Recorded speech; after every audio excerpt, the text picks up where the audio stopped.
Okay.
Cool. Okay, Bob, let's look at the changes go over them slowly on Teach Me Tonight. You're in the key of C, yes? Yeah, Key of C. First chord is the 5 chord in G. Okay. And I started off with a G13. G13. And then I've lowered the 13th to make it a G7 flat 13. Flat 13. And then a C6 because the melody's on the 6th. Okay. And my voicing is a C6-9. Ah, yes. Or you can take your pick. I think this sounds better. And then to the 4 chord, an F13. F13. And then to the E minor 7. E minor 7. And that's with the open, you've got open strings there. With a 9 there. And then I go up because the melody is going to come up here. So you're still on E minor. E minor. Okay. I add a 9. And then I lower the bass line a half step to E flat 9. Okay. Going down to D minor 7. D minor 7. To the G7 again. And then I lower the bass line from G to F to E. So it's G7, F7 to E minor 9. And then it becomes a minor 7 flat 5. Ah, yes. To A7. With a 9 on it. The flat 9 on the melody. To the D minor. And then I do this so the bass line is going. Oh, yes. And then I approach the next chord, which is a G7, from a half step above. Ah, yeah, the A flat. To A flat to G7. That's a G7 flat 13 to the 13. If you want to edit there, you can do that, or you can do turn around. E minor, D flat 9, D minor 9. You can go one step further, half step, or a G7. And You start again. Start again. Back on top. Yeah. So at the end of the second A section, I think I did C6. The melody's on the C. Okay. So so as not to make it sound very hollow. Ah, The yes. bass, the same melody note as the bass. I put the bass in the fifth. Ah, yes. Okay. It sounds a little richer. Yeah, indeed. And then a 4-chord dominant, C to F7, back to C. And then you start the bridge. Into the bridge. That's just a sequence of the minor 7th chords from E minor 7, E flat minor 7, Down D from it. minor 7, Uh-huh. to a 5 chord, the G7 with a flat 13 and the melody on the 9th. To the 1 chord. To a 6 dominant, to a D minor, to a G7.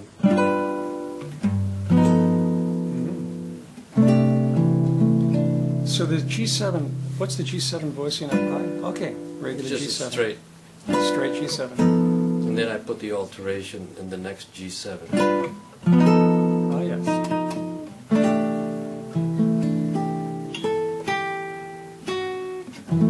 Actually, this is an F sharp minor 7, flat 5.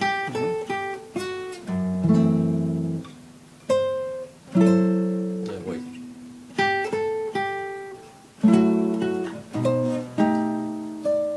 To a B7, To B7. E minor, A7 dominant with a sharp 11. That's resolved. Yes. And then to a D13.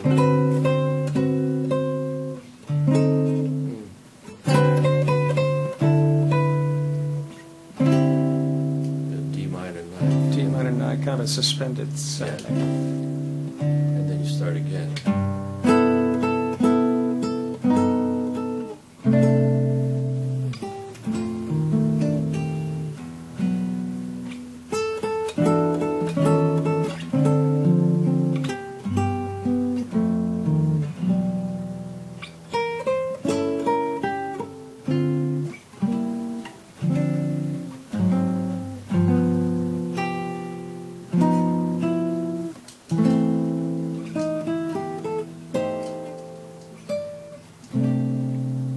And there it is. And there it is. End it. Okay, Bob, let me ask about your style here, because what you've got is a consistent bass line running all the time. Yeah. Yeah. You gotta think, sometimes you gotta think like a bass player. Uh-huh. And keep it moving, and keep it swinging and walking. Uh-huh. So that's pretty much the steady thing to do, is just to keep. Uh-huh. So you're keeping time. You're keeping time, and your chord is going to hit the same beat sometimes. Most of the time it's just syncopated.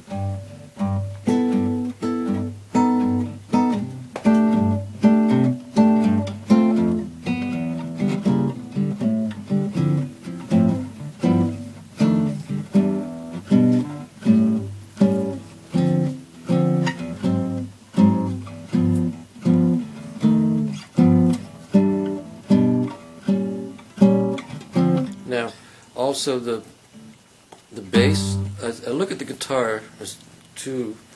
This is my bass player, the 6th and the 5th. Okay. The rest are the harmony.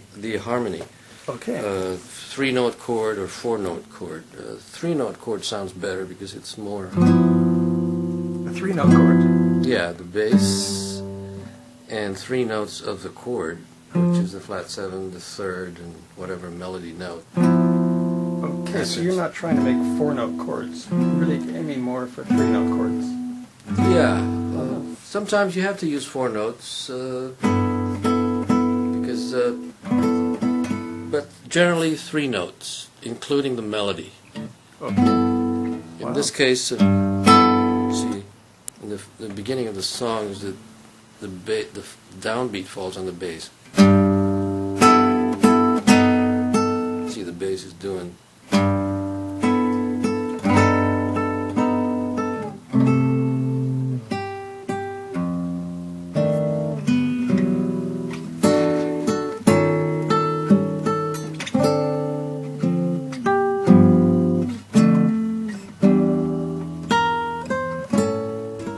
bass is always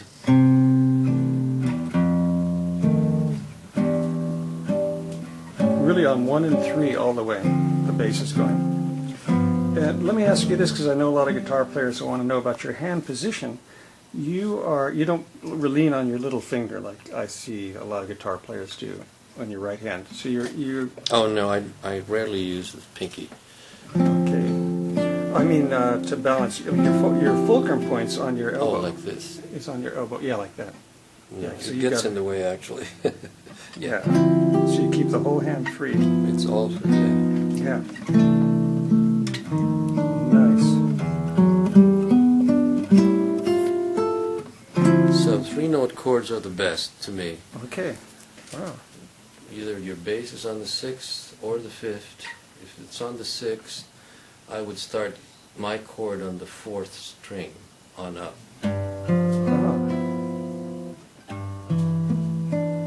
If it's on the 5th string, I start, I skip a string and I start on the 3rd string. So the bass is on the 5th, the rest of my chord starts on the 3rd string. Okay. Like that. So E flat, D minor. Sometimes you don't skip a string, but you just continue on with the 5th, 4th, 3rd, and 2nd, especially when the melody's on the 2nd string. If the melody falls on the 1st string, that's when I skip a string and my bass is on the 5th, and the rest of the chord and the melody starts on the 3rd string. If the melody is in this F, it just makes sense.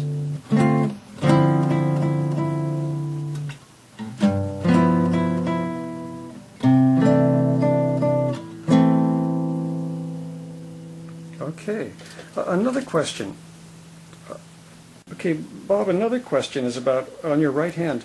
Actually, the point where your fingernail strikes the string. It's a little difficult to see, but I'm going to try to get in close.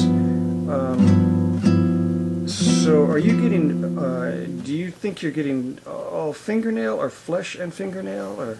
I think I'm getting fingernail. Fingernail. On the bass string as well? Yes. Okay. And so I'm trying to get in close here just to see, because I know guitar players want to see just how it comes about. So a little flesh, really? You think it's all on the fingernail? Or? It may start out with a little flesh, With a just little bit. for the tactile to Uh-huh. feel the string, Uh-huh. so that Okay. you're situated with your flesh instead of a nail. Okay. Yeah. But your fingernails aren't really that long, are they?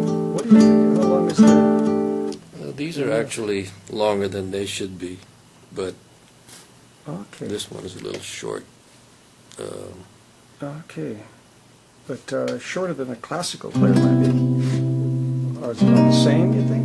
Some classical players are short Uh-huh. nailed. Really? It's Wow. all a preference. Really? Personal preference. Okay.